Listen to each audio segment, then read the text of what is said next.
Bienvenue sur la panafricaine Médian. Heureux de vous retrouver pour ce nouveau numéro de votre émission Le Débrief. Le Mali, le Burkina et le Niger ont franchi une nouvelle étape dans leur intégration. En effet, les trois pays ont porté sur les fonds baptismaux la Confédération des États du Sahel, dirigée par le président malien Assimi Goïta, pour un mandat d'1 an. C'est à l'issue du sommet de l'AES tenu à Niamey. L'objectif de cette confédération est d'unir leurs efforts sur le plan diplomatique, mais aussi et surtout sur le plan sécuritaire. Quels avantages d'une confédération des États du Sahel? Quels enjeux de cette intégration encore plus poussée au sein de l'AES? Le développement en première partie d'émission. Et puis en seconde partie du débrief, il sera question de parler du voisin de la CEDEAO. Les présidents sénégalais et togolais ont d'ailleurs été désignés facilitateurs de la CEDEAO pour assurer la médiation entre ces pays de l'Alliance des États du Sahel et la communauté ouest africaine. C'est à l'issue de la 65e session ordinaire de la communauté économique des États de l'Afrique de l'Ouest tenue à Abuja, une mission que le président sénégalais Bassirou Diomaye Faye s'est dit prêt à travailler, à rapprocher les positions, à les réconcilier et à faire en sorte qu'il puisse y avoir une plage de dialogue entre la CEDEAO et l'AES. Quelle chance de la médiation de la communauté ouest africaine. Quelle possibilité de partenariat entre la CEDEAO et l'AES? Le développement en seconde et dernière partie d'émission. Sur ce plateau, pour en parler avec nos invités, M. Mamadou Seck, spécialiste en géopolitique. Toujours un plaisir de partager le plateau avec vous, M. Seck.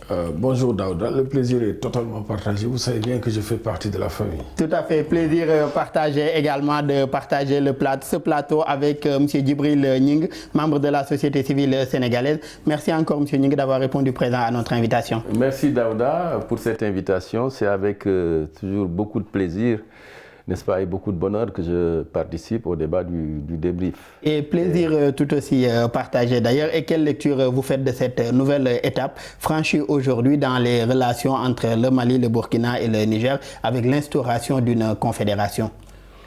Il faut dire que les États du Sahel, l'Alliance des États du Sahel, comme n'est-ce pas, il se nomme, l'Alliance est restée dans sa logique, puisque déjà au mois de mars, l'Alliance avait mis en place une force commune de défense vis-à-vis du terrorisme, n'est-ce pas? En septembre, l'Alliance a mis en place une charte, n'est-ce pas, du Liptako n'est-ce pas, où déjà l'Alliance proclamait sa volonté de s'unir, n'est-ce pas, de mutualiser ses forces dans différents secteurs, en matière de diplomatie, de défense, de sécurité et de développement.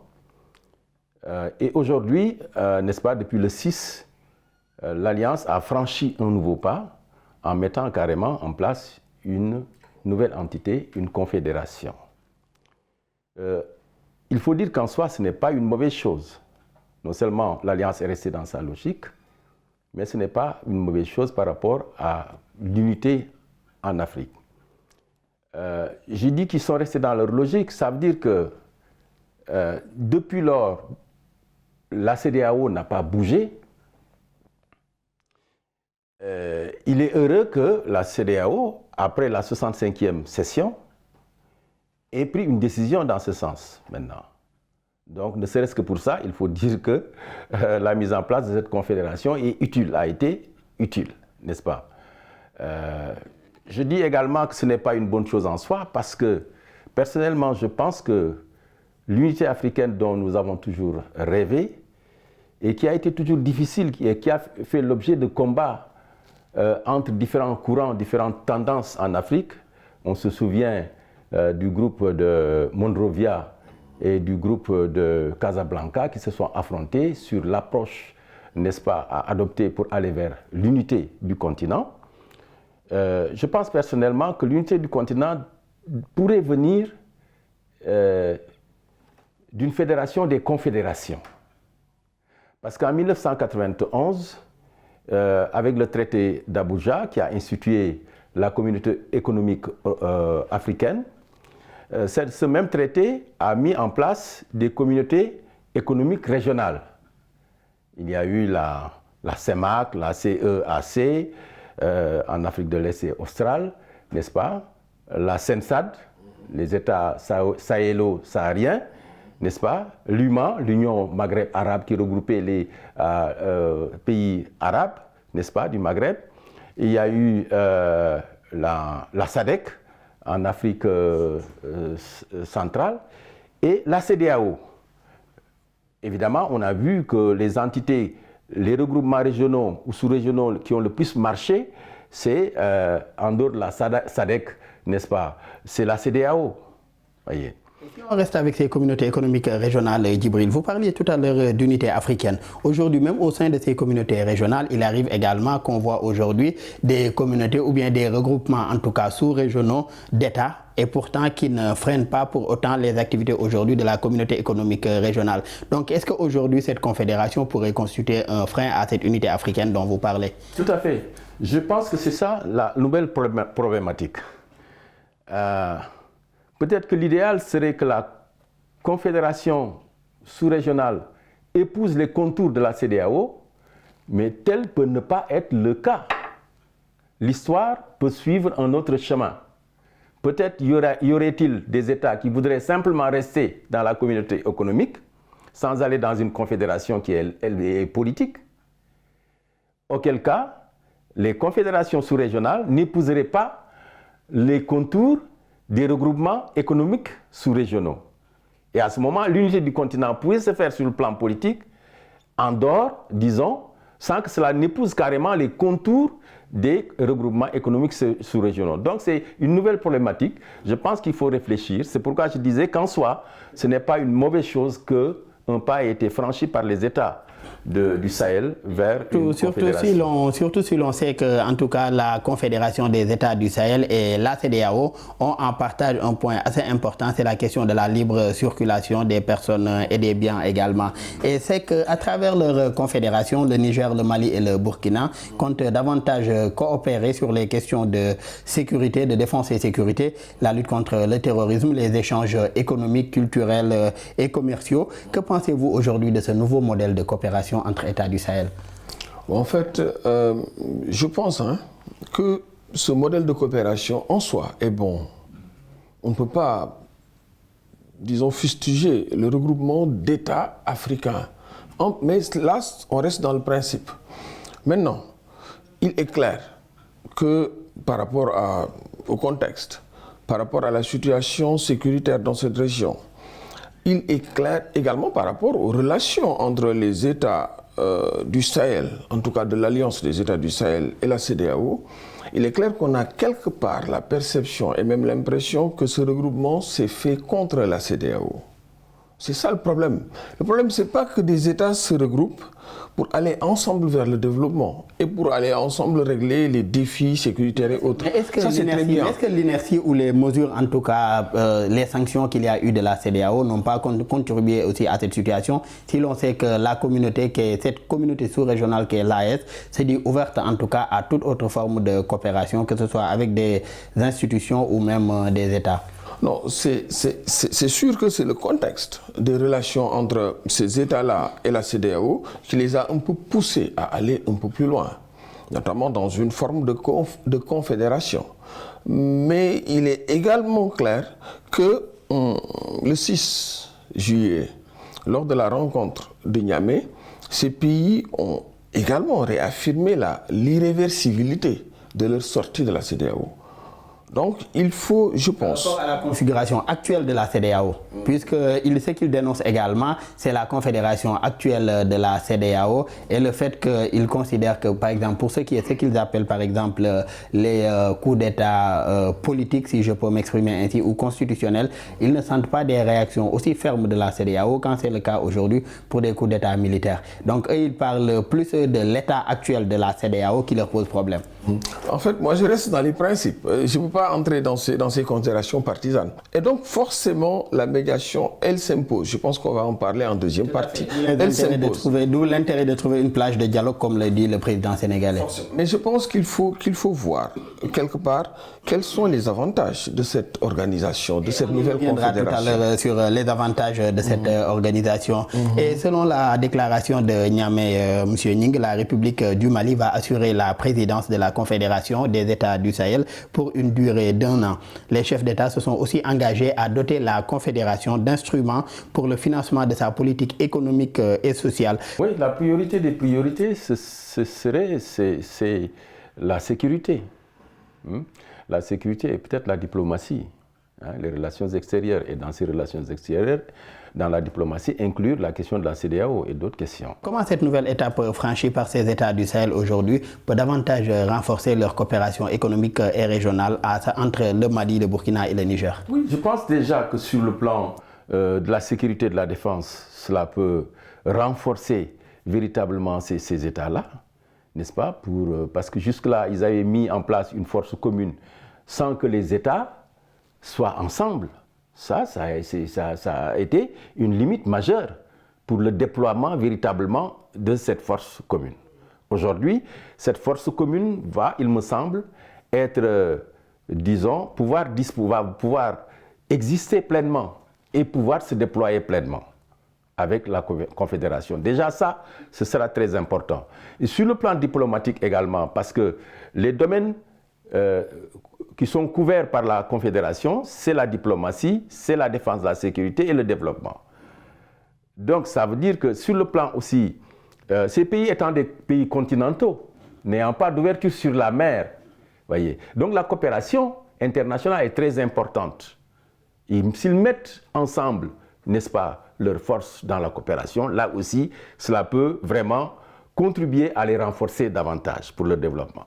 Et last but not least, il y a le fait qu'en Afrique, un indicateur important dans le développement des pays, c'est les échanges intracommunautaires. En Afrique, c'est 12%. En Europe, c'est 70 à 80%. En Asie, c'est 60%. C'est donc un indicateur qui montre que ces pays-là se développent. Alors, donc, ils vont certainement pouvoir renforcer leurs échanges économiques et aller au-delà de 12%. Et cela va simplement rejaillir en termes de développement sur eux et amoindrir beaucoup le fait que ce soit des pays continentaux qui n'ont pas d'ouverture sur la mer. Et par rapport à cette problématique-là des pays du Sahel qui n'ont pas d'ouverture sur la mer, il y a d'ailleurs l'initiative marocaine d'accès à l'Atlantique de ces pays-là du Sahel. Et il y a un problème, c'est que Djibril a soulevé tout à l'heure, à savoir aujourd'hui la question du terrorisme. Aujourd'hui, cette force commune des États du Sahel permet au Mali, ou bien en tout cas à ces trois pays, d'intervenir, quel que soit le pays aujourd'hui qui fait face à cette menace terroriste-là. Est-ce que cela ne constitue pas une avancée, puisque l'expansion également des terroristes et la question des frontières posait un réel problème à ces pays qui font face à la menace? Mais c'est une avancée majeure, c'est une avancée extrêmement importante parce que, d'ailleurs, le socle du développement, c'est la stabilité. Donc il faut forcément que les questions sécuritaires soient réglées. Et c'est d'ailleurs le socle de cette intégration, de cette nouvelle intégration. Poursuivre les terroristes de part et d'autre des frontières, c'est déjà quelque chose de très bien. Mais je pense qu'il faut aller au-delà. Il faut aller au-delà en mettant en place des mécanismes de règlement des conflits, mais des mécanismes endogènes. Parce que quelque part, puisque ce n'est pas une guerre, c'est une guerre asymétrique, hein, l'ennemi est assez diffus sur le terrain. Le poursuivre ne règle pas réellement le problème. Il faudra plutôt l'intégrer à l'État. Mettre en place des structures dans ces différentes zones qui sont des zones de non-droit, hein, des zones où l'État n'intervient pas. Donc il faut, je pense, régler également cette question-là Mais on voit aussi que dans ces pays-là, il y a des avancées qu'on voit dans ces domaines. Il y a l'organisation des femmes du Sahel aujourd'hui qui constitue des mécanismes endogènes. Il y a l'implication des religieux au Mali, au Burkina et même des chefs coutumiers aujourd'hui dans le cadre de la lutte contre le terrorisme et même de la prévention de cet extrémisme violent-là. Ouais. Donc c'est des outils qu'il faut utiliser davantage. Ces outils-là de règlement endogène des conflits qu'il faut utiliser davantage. Issu de ce sommet de Niamey, 4 documents engageant les États ont été signés et adoptés. Il s'agit du traité portant création de la Confédération, du règlement intérieur également du Collège des chefs d'État de l'AES, le communiqué final et la déclaration dite de Niamey. Selon vous, quel impact aujourd'hui de ce bloc sahélien dans la région ouest africaine? C'est un impact important parce que l'ensemble de la sous-région que constitue la CEDEAO, en tout cas l'Afrique de l'Ouest, c'est 6 millions de kilomètres carrés. Et ces 3 États font à peu près 3 millions de kilomètres carrés. Donc vous voyez déjà l'impact géographique. Et plus de 72 millions d'habitants. Plus de 72 millions d'habitants. Donc c'est un marché énorme. C'est un espace qui est extrêmement vaste. Un espace qui s'ouvre sur le Tchad à l'est, sur l'Algérie vers le nord, également sur le golfe de Guinée un peu vers la Côte d'Ivoire, etc. Donc c'est un espace qui est extrêmement stratégique. Donc c'est déjà ça qu'il faut voir. Donc il y a déjà cet impact-là.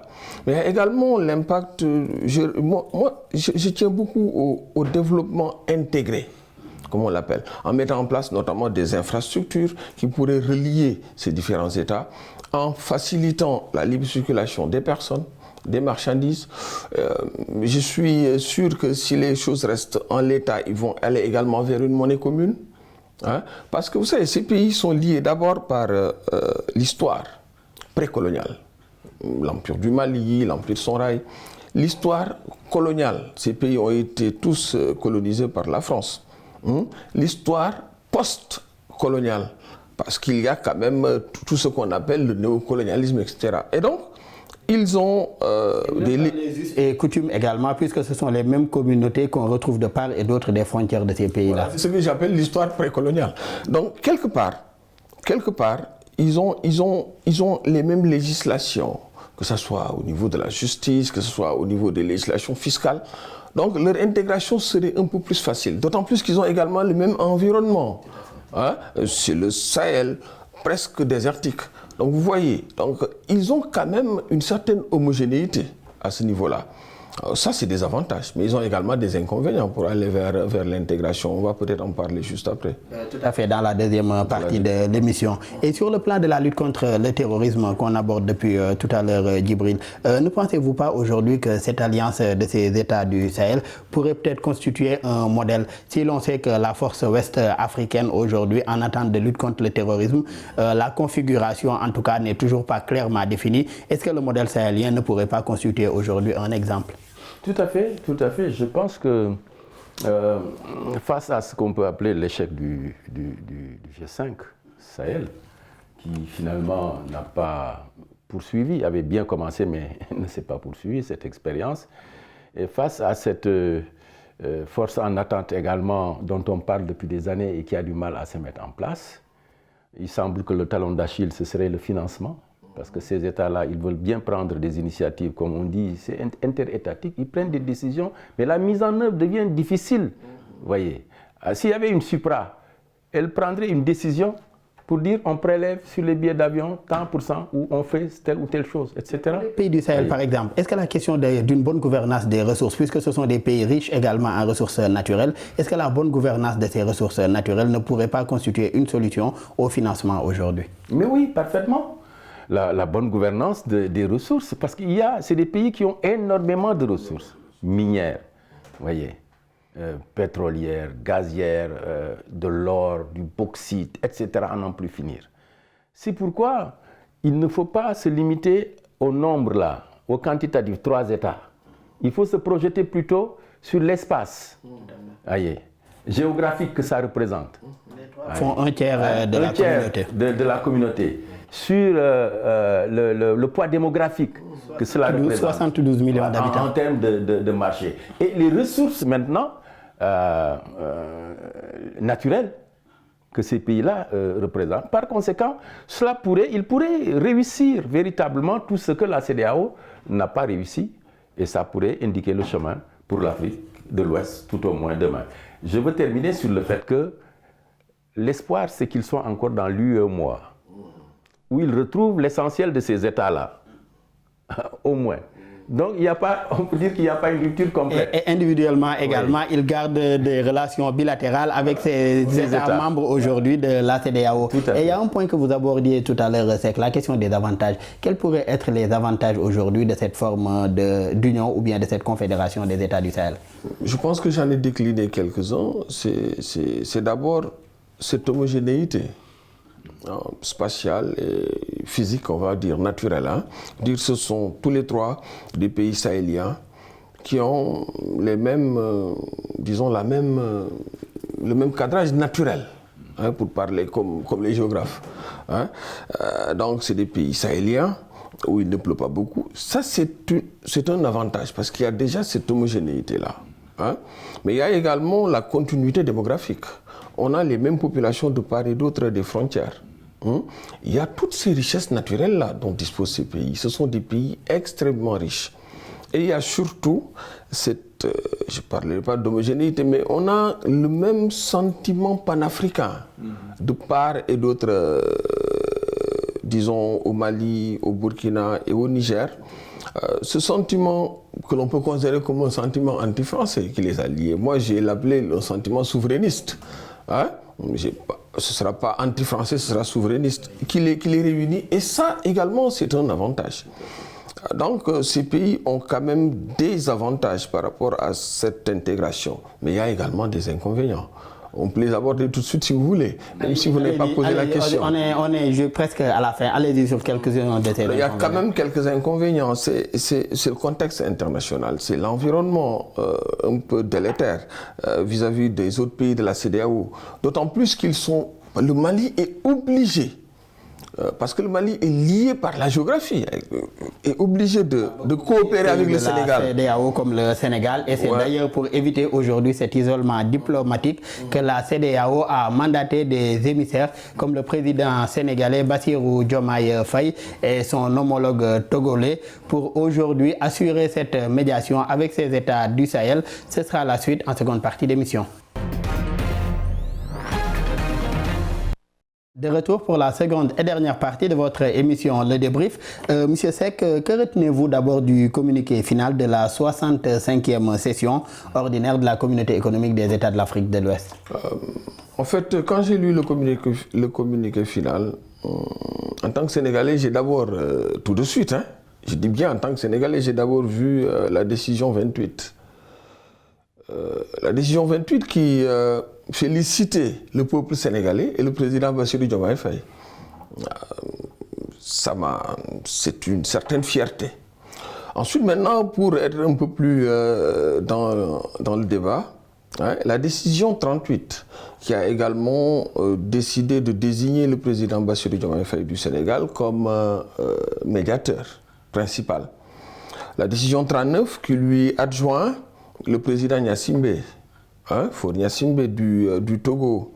Et la décision 38 qui permet également au président Oumarou Embalo, de proposer ses services, notamment pour l'approche qu'il a par rapport au Burkina Faso.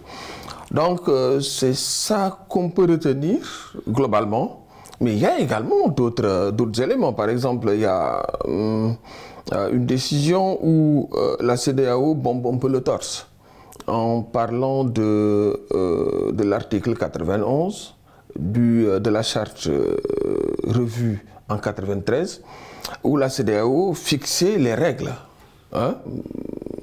d'un départ d'un pays, d'un retrait d'un pays, où il dit qu'il faut que ce pays-là écrive 1 an avant et que la décision ne soit vraiment applicable 1 an après cela. Et si on considère que les pays de l'AES ont décidé de sortir de la CEDEAO en janvier, il faut peut-être attendre le mois de janvier pour que ça soit applicable. Mais par rapport à cette question, c'est qu'est-ce que la CEDEAO ou bien la communauté ne reste pas sur les principes? Est-ce que ce ne sont pas aussi des décisions de principe également? Si l'on sait qu'avec le Niger, il y avait cette menace d'intervention militaire-là qui a d'ailleurs rapproché ces États du Sahel. Donc est-ce que la CEDEAO ne reste pas sur les principes pour rappeler aujourd'hui ces textes-là et autres? D'autant plus que ces pays du Sahel, ce qu'ils reprochaient en tout cas à la CEDEAO, c'est que la CEDEAO a violé même ces textes en prenant ces sanctions à l'encontre de leur population. Non, je reste persuadé que la CEDEAO a fait des erreurs. Beaucoup d'erreurs, notamment des erreurs même de casting quelquefois. Hein, c'est ce qu'ils ont envoyé. Je suis également persuadé que de toute façon, si on voit par exemple ce qui se passe entre le Bénin et le Niger, qu'il y a encore des périls qui sont là. Mais je suis également persuadé que la rupture n'est pas la meilleure chose à avoir. Il faut forcément qu'on aille vers une médiation. Parce que la rupture n'arrangerait ni les États de l'AES, ni les pays de la CEDEAO. Et en tant que panafricaniste convaincu, je continue à penser que les États africains doivent aller ensemble pour aller vers le développement. D'où la médiation entreprise d'ailleurs par la CEDEAO aujourd'hui qui a mandaté le président sénégalais et son homologue togolais. Monsieur Nying, quelle lecture faites-vous du choix porté aujourd'hui sur le président sénégalais comme facilitateur pour la médiation avec les pays de l'AES? Je pense que c'est une bonne décision. Mais maintenant, il faut dire que la CEDEAO est restée un peu sur ces mêmes pratiques, comme vous dites, reconduit ces mêmes pratiques. On dirait qu'elle n'a pas appris de ses erreurs. Voyez. Alors que tout le monde voit qu'elle a nagé en pleine erreur.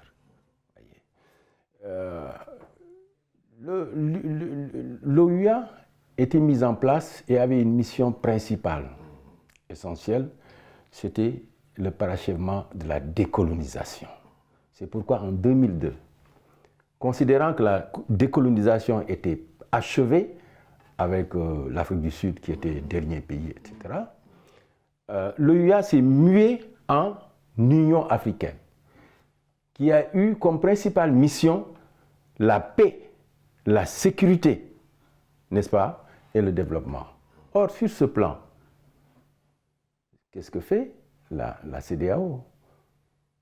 Comme je disais tout à l'heure, les échanges intra-africains, c'est 12%, aux environs de 12%, n'est-ce pas? Donc pas grand-chose. Au plan de la paix et de la sécurité, qu'est-ce qui est fait? Ces pays-là sont attaqués tous les jours. Il y a des dizaines, des centaines, des milliers de morts. Et la CEDEAO est là, dit je prépare une force en attente. La question de la paix et de la développement. Il faut que Diomaye, les médiateurs le comprennent. Il ne s'agira pas de demander à ces pays-là de revenir simplement dans la maison mère pour que les choses soient laissées en l'état. Il faut que des réformes, la CEDEAO soit réformée. Je pense que moyennant ces réformes-là, si en tout cas leur médiation s'accompagne de ces propositions-là qui sont acceptées tout au moins sur le plan des principes par la CEDEAO et par ces pays-là, ça pourrait être une base à partir de laquelle ces pays pourraient revenir. Mais comme ça, je ne pense pas que ces pays puissent accepter de Diomaye ou de qui que ce soit. Nous reviendrons tout à l'heure sur la question ou bien la nécessité même d'adopter ces réformes-là. Et c'est que le président togolais, vous l'avez rappelé au début, le président togolais est aussi parmi les facilitateurs de la CEDEAO. Le président bissau-guinéen, Umaru Sissoko Embalo, a lui aussi proposé ses services au vu de sa proximité avec le capitaine Ibrahim Traoré du Burkina. Quelle chance selon vous de la médiation de la CEDEAO aujourd'hui avec ces pays de l'AES? Bon, je serai assez circonspect. Je pense que les chances sont minimes. Je n'ai pas dit que cette médiation ne peut pas réussir, mais les chances sont quand même minimes. Vu l'état de dégradation des relations entre les États de l'AES et les principes de la CEDEAO. Moi, je parlais des principes de la CEDEAO, parce que je ne parlais pas des États. La CEDEAO, parce que nous sommes réunis par la géographie. On ne peut pas. Mais par rapport au principe de la CEDEAO, je pense que c'est assez difficile disons, de faire une médiation. Mais il y a une chance. Il y a une chance parce que je considère que le président Bassirou Diomaye Faye était la personne la mieux indiquée pour faire cette médiation. Parce qu'il peut parler, notamment par rapport aux idéologies souverainistes qu'ils développent tous. Il peut parler facilement aux également comme ces dirigeants des États du Sahel. À Assimi Goïta, à IB, comme on l'appelle, ça veut dire le président Ibrahim Traoré, et même au président Abdourahmane Tchani. Je pense que c'est possible qu'il leur parle.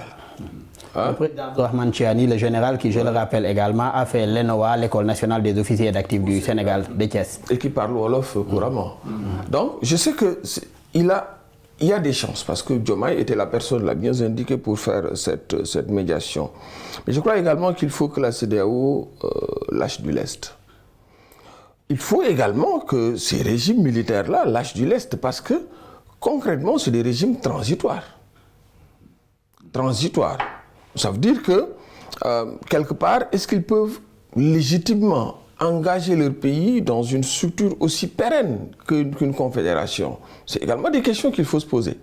Ce point que vous soulevez, c'est-à-dire lâcher du lest de part et d'autre, est-ce que la proposition de M. Ning Djibril ne pourrait pas constituer également une solution? Ne pas juste se limiter à dire il faut un retour à la maison mère, mais aller au-delà. Est-ce que cela ne pourrait pas aussi constituer une solution? Vous savez, même s'il n'y avait pas cette dissension au sein de la CEDEAO a déjà atteint ses limites objectives. C'est une organisation qui doit forcément faire sa mue. Il faut que la CEDEAO se réforme. Parce que le monde a changé. On n'est plus dans le monde de la guerre froide. Hein? On n'est plus dans ce monde. Le monde a totalement changé sur le plan géopolitique. Hein? Donc, il faut forcément que la CEDEAO fasse sa mue, mais je pense qu'il faut également que, de part et d'autre, qu'on lâche du lest et qu'on se rende compte que l'important, ce sont les intérêts des populations. Et nous sommes obligés d'être ensemble. Mais personne n'imagine l'État du Sénégal demander des visas aux Maliens. C'est inimaginable. Hein? En tout cas, moi, je ne voudrais pas être dans une Afrique où on demanderait, dans une Afrique occidentale, où les Nigériens demanderaient un visa aux Nigérians, où les Sénégalais demanderaient un visa aux Maliens. Là, ce serait Je rappelle tout à l'heure, d'où mes propos tout à l'heure, quand je vous disais, est-ce que la CEDEAO n'est pas que sur des positions de principe, d'autant plus que l'organisation également est dans l'obligation aussi de rappeler les textes qui régissent sa structure. Et je vais citer des propos du président Bassirou Diomaye Faye à la suite de sa nomination par le président de la CEDEAO, Bola Tinubu, le président nigérian. Dès son arrivée à Dakar, il a fait une petite allocution, en tout cas, dans laquelle il parlait de ses charges qui venaient de lui être confiées, également de la situation pluvieuse qu'il y avait dans le pays. Je le cite: « J'espère qu'avant la fin du délai de préavis, il y aura suffisamment de discussions pour réconcilier les positions et renforcer l'organisation afin qu'elle puisse mieux relever les défis communs auxquels nous sommes confrontés », a-t-il affirmé. Comment cette médiation, selon vous, pourrait raffermir ces relations-là et travailler au rapprochement des positions? Vous appeliez tout à l'heure au fait de ne pas juste se limiter à dire il faut un retour à la maison mère. Tout à fait. Je pense qu'il fait allusion, il parle du délai de préavis, certainement, c'est par rapport à janvier 2025. Il souhaite qu'il y ait suffisamment de discussions entre-temps, etc. Je pense que le problème, c'est le contenu de ces discussions. Je ne pense pas que les États du Sahel soient fermés à ces discussions-là, une fois de plus. Et le Sénégal est très bien placé, et le Togo aussi, parce que ces pays-là n'accepteront jamais, ne pourront pas s'enfermer en tant que pays continentaux sans avoir une issue sur la mer. Or, le Togo, je crois, et le Sénégal leur offrent cette possibilité-là. Et donc, déjà, Diomaye et Gnassimé ont une bonne position, n'est-ce pas, sur le plan des relations bilatérales, n'est-ce pas, pour pouvoir discuter avec les États du Sahel. Maintenant, il faut dire que il faut véritablement étudier la question. Je serais Diomaye ou Gnassimé, je commanditerais une étude assez rapide qui me ferait une évaluation de la CEDEAO, n'est-ce pas, dans le contexte de la mondialisation actuelle, géopolitique actuelle. voir ses limites, ses forces, ses faiblesses, etc. et tout. Et n'est-ce pas que cette étude se termine sur un certain nombre de recommandations. Je pense que ce serait une base. Ils auraient là une base solide, des outils qui leur permettraient de négocier et avec les États du Sahel et avec les autres membres de la CEDEAO. Donc c'est le contenu, n'est-ce pas, de cette démarche-là qui est le problème. Il faudra donner à cette démarche un véritable contenu qui puisse être acceptable par toutes les parties et qui puisse correspondre à l'intérêt de l'Afrique aujourd'hui. Et par rapport à ce véritable contenu, le président sénégalais est d'ailleurs pour une adaptation de la CEDEAO aux défis contemporains, cette Afrique aujourd'hui, comme vous l'avez dit tout à l'heure. Il est aussi pour une révision du protocole additionnel de la CEDEAO sur la démocratie et la bonne gouvernance. Selon vous, ces réformes aujourd'hui de la CEDEAO pourraient-elles faire revenir ou bien pourraient-elles faire changer d'avis ces États du Sahel si la CEDEAO fait sa mue, comme on le demande? Oui, je pense que si la CEDEAO fait sa mue, mais il ne faudrait pas que la mue se limite simplement à une réforme du protocole additionnel de quelques textes. Il faudrait que la CEDEAO fasse véritablement une véritable mue, c'est-à-dire qu'elle se transforme en une supranationale, supra-étatique. Mais tant que...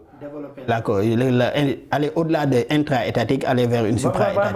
Voilà. Par exemple, qu'il y ait que l'Assemblée nationale, l'Assemblée plutôt, la Cour de la CEDEAO, qu'il y ait des élections comme ça se passe en Europe, pour l'Europe, etc., sur le territoire de la CEDEAO. Actuellement, ce qui se passe, c'est que les députés qui vont là-bas sont nommés par les présidents de la République de chaque pays, qui choisissent 2 ou 3 députés, etc., suivant les mêmes députés quota qui siègent au niveau de leur assemblée. Voilà. Donc c'est véritablement interétatique et chacun y va pour défendre ses intérêts. Or, si c'était une supra, si les députés de la CEDEAO étaient élus à l'issue d'élections, de campagnes, de programmes qui soumettraient aux Africains, ils seraient suffisamment libres pour prendre des décisions qui, même si elles ne correspondent pas aux intérêts des États, correspondraient forcément aux intérêts des peuples. Et ce Parlement de la CEDEAO serait davantage plus efficace également. Et par rapport, si on reste toujours avec la CEDEAO, il y a le président sénégalais, toujours dans le cadre de ces réformes, qui appelle aussi à donner une véritable force à la Cour de justice de la CEDEAO, afin aujourd'hui que les décisions de cette Cour de justice puissent être applicables et respectées par les États. Je pense que cela entre aussi dans le cadre de cette supra-étatique également. Mais en fait, toutes ces mesures entrent dans d'abord le renforcement des structures de la CEDEAO. Parce qu'il est clair que les structures de la CEDEAO n'ont aucune prise sur les populations elles-mêmes. M. Nying a parlé tout de suite de l'Assemblée de la CEDEAO, du Parlement de la CEDEAO. Mais personne ne sait d'ailleurs qu'on a des députés qui vont nous représenter dans une organisation sous-régionale.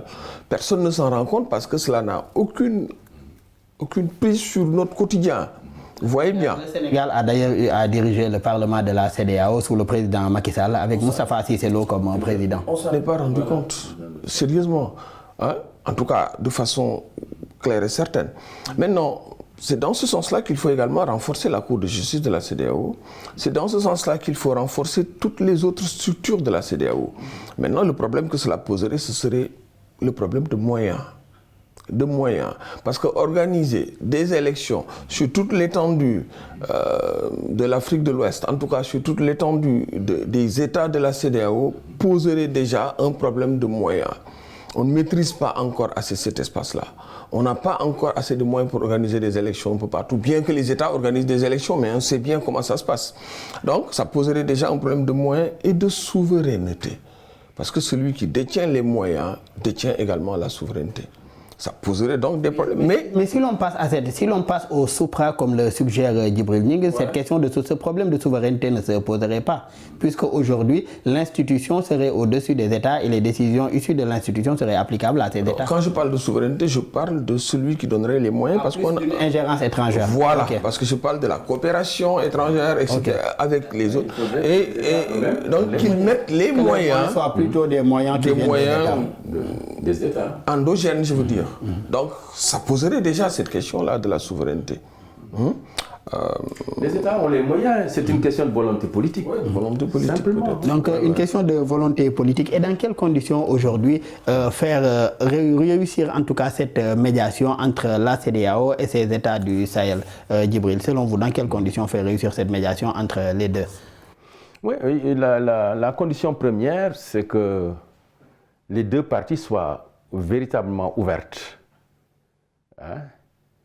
à cette médiation, à discuter, à échanger et à ne mettre que l'intérêt de l'Afrique, ou en tout cas tout au moins de l'Afrique de l'Ouest, devant eux. Je pense que si les différentes parties ont cette ouverture-là, déjà ça mettrait la médiation dans les meilleures conditions pour faire la navette autant de fois qu'il faudra, n'est-ce pas, et faire les propositions et aboutir à des accords, à un certain nombre d'accords qui permettraient de sortir de cette situation. Et toujours dans le cadre de cette médiation, est-ce qu'on ne pourrait pas aller au-delà aujourd'hui de cette diplomatie formelle avec l'usage des mécanismes endogènes? Je m'explique. Quand il y a eu le coup d'État au Niger, au-delà des émissaires envoyés ou des facilitateurs envoyés par la CEDEAO également a eu à mandater des autorités coutumières et religieuses comme l'émir de Sokoto qui a eu à se déplacer et aller rencontrer le président Tchiani et les autorités de la transition. Est-ce que ces formes également de diplomatie, que ce soit la diplomatie religieuse ou bien même ces mécanismes endogènes, ne pourraient pas constituer une autre solution à côté de la médiation des chefs d'État comme le président Diomaye Faye et le président togolais Faure Simbe? Je pense qu'en matière de médiation et en matière de diplomatie, nous n'avons pas épuisé nos ressources endogènes. Nous ne les avons même pas utilisées du tout. Voyez.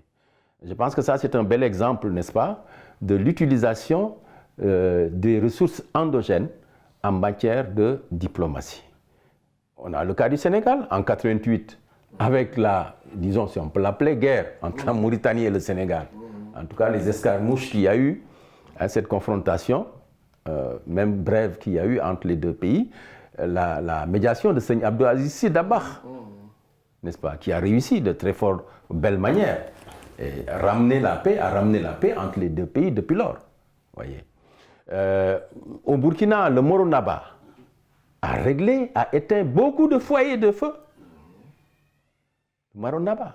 Voyez. Donc, c'est des ressources, à mon avis, qu'il faut mettre à profit pour ne serait-ce que arrondir les angles, créer les conditions justement d'une écoute et d'échange, n'est-ce pas, favorable entre les deux parties, qui permettrait ensuite aux médiateurs de pouvoir se déployer véritablement. Comment arrivez vous êtes aussi de ceux qui prônent cela, c'est-à-dire aujourd'hui miser sur nos mécanismes endogènes. Comment davantage renforcer ces formes de diplomatie pour aujourd'hui trouver une issue autant pour moi heureuse entre la CEDEAO et l'AES? Mais c'est les utiliser puisque ces structures endogènes, je peux même dire ces pouvoirs endogènes sont là. Il faut les utiliser. Et même au-delà, Daouda, même au-delà, je pense qu'il faut impliquer également l'Union africaine dans cette médiation. Je parle de l'implication de l'Union africaine parce qu'on a vu, par exemple, le khalife général des Niassène aller régler une question au Soudan. Hein? On sait également que le Maroc... Je rappelle que les Niassènes, c'est une communauté soufie musulmane basée au Sénégal, à Kaolack plus particulièrement, dans la région centre. Donc, merci de cette précision. Donc je disais que le Maroc est très impliqué dans les questions économiques en Afrique de l'Ouest. Le Maroc pourrait également être un pays qui viendrait en ami pour régler cette question-là, notamment avec cette ouverture sur l'Atlantique. Un pays comme le Tchad, mais c'est une puissance sécuritaire dans la région, une puissance militaire. Le Tchad pourrait également aider les pays de l'AES à régler certaines questions sécuritaires. Le président Mohamed Déby d'ailleurs serait un bon exemple puisqu'il a mené une transition jusqu'à son terme et remporté les élections et il a aussi de bons rapports avec les actuels présidents de ces États du Sahel. Et il connaît bien également le Mali parce qu'il a dirigé les forces armées tchadiennes au Mali. Donc je veux juste dire qu'il ne faut pas seulement se limiter à la médiation de la CEDEAO. Il faut peut-être aller au-delà, parce qu'on a quand même des mécanismes qui peuvent régler cette question-là. Et au-delà de ces mécanismes-là, Djibril, quelle possibilité de collaboration ou de partenariat entre la CEDEAO et cette alliance des États du Sahel? Si l'on sait que, comme le rappelle depuis tout à l'heure Seck, autant la CEDEAO a besoin de ces États du Sahel, autant ces États du Sahel ont besoin de la CEDEAO.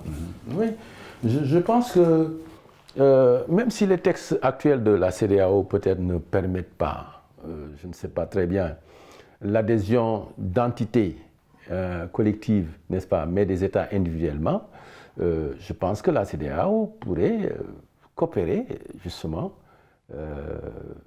et avoir à l'esprit de pouvoir dépasser ces textes en l'état actuel, en l'état. Peut-être même, est-ce qu'il ne faudrait pas modifier ces textes pour permettre à des entités d'intégrer la CEDEAO? Ça réglerait facilement le problème, par exemple.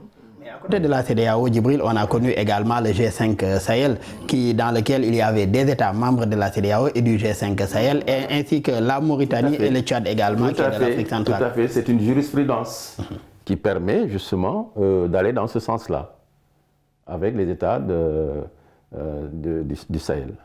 Voilà. Pourrait-on voir peut-être maintenir cette alliance ou cette confédération des États du Sahel, ainsi qu'une CEDEAO réformée et que les deux entités puissent continuer à entretenir des rapports ou bien des relations, qu'elles soient commerciales, sécuritaires, économiques ou encore sociales? Soit les États du Sahel viennent individuellement en gardant leur confédération, ce qui serait permis. Voyez. Si maintenant d'aventure les textes de la CEDEAO permettent aujourd'hui d'intégrer des entités comme les confédérations, ce serait une belle manière, une meilleure manière d'ailleurs de régler le problème sans attendre. Voyez.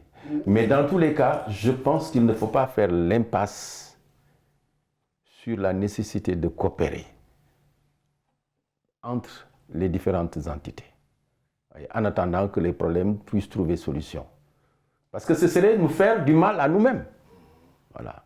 Sous prétexte que, bon, il ne faut pas qu'on reste dans le formalisme, qu'ils ont dit qu'ils vont sortir, qu'ils n'ont pas encore formalisé, il y a le préavis, on attend ceci.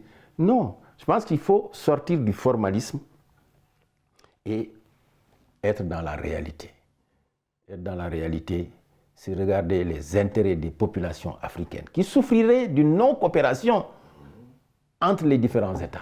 Et par rapport à ces intérêts des populations africaines ou bien ouest-africaines également, la décision de ces États de l'AES-SEC, peut-on la considérer comme une décision irréversible si l'on sait que ce sont des dirigeants également qui restent ouverts à des discussions avec ces États membres aujourd'hui de la communauté? En fait, ils ont dit que la décision de sortir de la CEDEAO était irréversible. Ils l'ont dit. Hein, ils l'ont écrit dans le communiqué final de la réunion du 6 juillet. Mais moi, je fais un pari sur le futur. Je suis persuadé que ce ne sont pas ces cassures idéologiques qui peuvent créer des fractures entre les pays africains et entre les populations africaines. Moi, je considère que de toute façon, il faut faire, comme je l'ai dit, un pari sur le futur. Ces régimes ne sont pas éternels. Sur le futur, d'autant plus que ce qui unit ces États qui sont dans la communauté ouest ou bien dans la région ouest africaine est beaucoup plus important que ce qui les divise. Malheureusement, nous en sommes à la fin de cette émission. Je rappelle que nous recevions M. Mamadou Seck, spécialiste en géopolitique. Merci encore, M. Seck, d'avoir été avec nous. Merci bien. Et je remercie également M. Ning. Je pense que le débat a été assez intéressant. Oui, assez intéressant. Merci également, M. Ning, d'avoir contribué en tout cas à enrichir ce débat-là. Je rappelle que vous êtes membre de la société civile sénégalaise, également expert électoral. Merci encore d'être là. Merci bien, Daouda, et toutes mes salutations et mes félicitations à Mamadou, dont je suis heureux de faire la connaissance aujourd'hui, que j'ai rencontré sur le plateau aujourd'hui. Un plaisir partagé également d'avoir eu à partager, permettez-moi la répétition, ce plateau avec vous. Merci aux collègues de l'équipe technique pour les facilitations et pour la réalisation de cette émission. Merci à vous tous qui nous suivez et très bonne suite de programme sur nos antennes.